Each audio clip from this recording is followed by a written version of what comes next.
choosing a size and shape for your chin implant.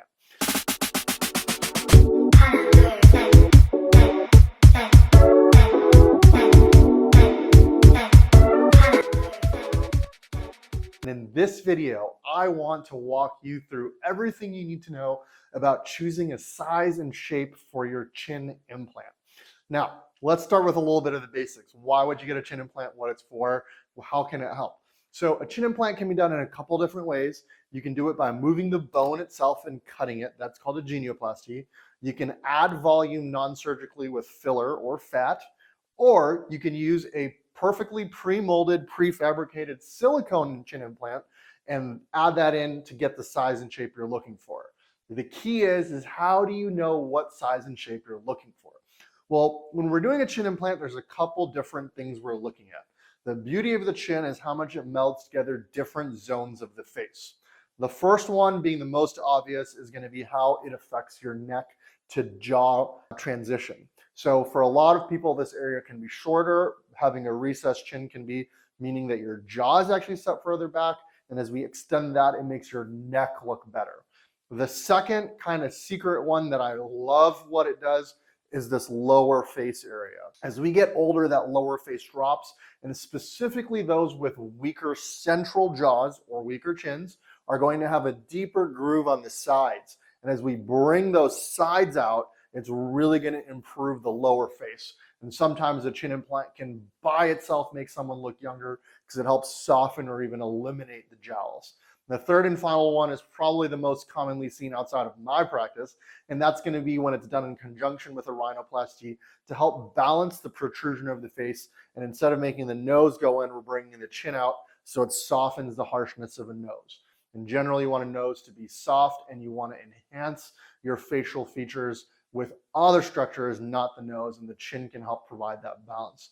So the chin does work great as a balancing tool. Now, in terms of aesthetics, a chin can have different sizes and shapes. And in this video, what I want to do is get down to the nitty-gritty. I get messages from surgeons all the time asking me, what size do I use for my implants? Now, that's a complicated question because we're talking apples and oranges when we're talking size. Shape comes before size. So when we're looking at someone's face, what I do is I picture their bone. I picture a 3D structure and where there's depths and grooves, shadows and contours, and what we're trying to fill out. Some people, we only want the central chin. Some people, we want it wider, and we need to picture the person in 3 dimensions, not 2. Often when we're doing morphing and trying to simulate images, we're talking in 2 dimensions, but a surgeon truly needs to think of that 3rd dimension. So in general, when you're adding in filler or doing just a chin implant, you're really increasing the projection on side view.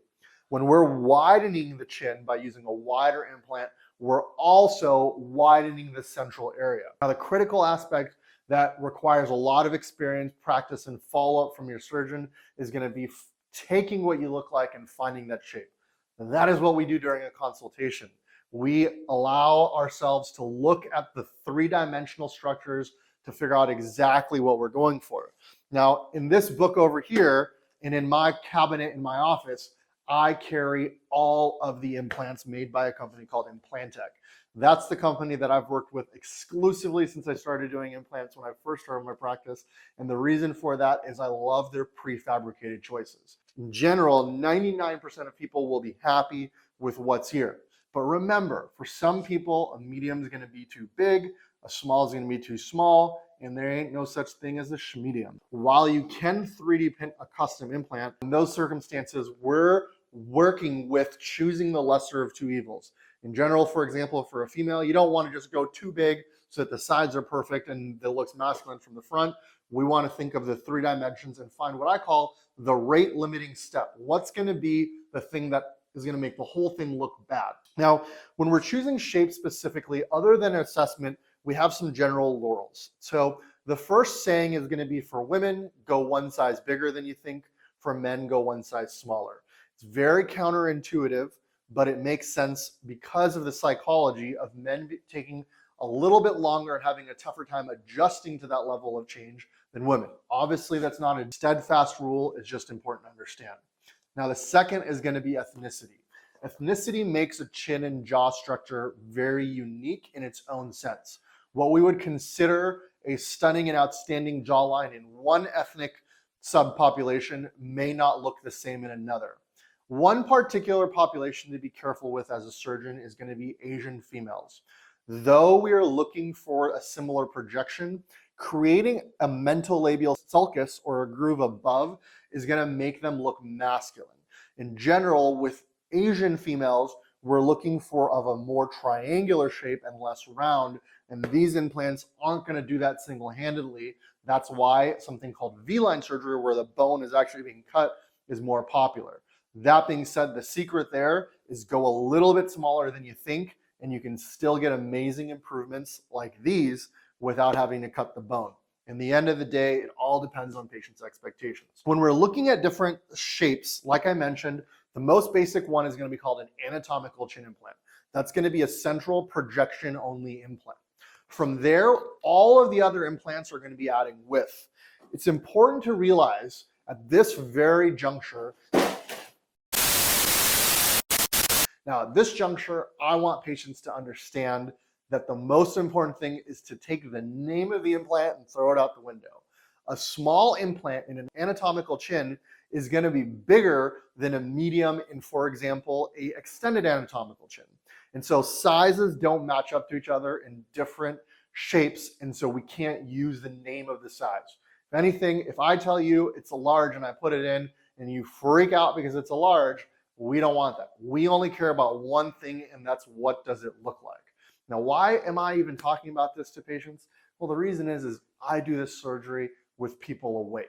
The advantage of that far outweigh the discomfort, which really is that of a dental procedure more than anything else.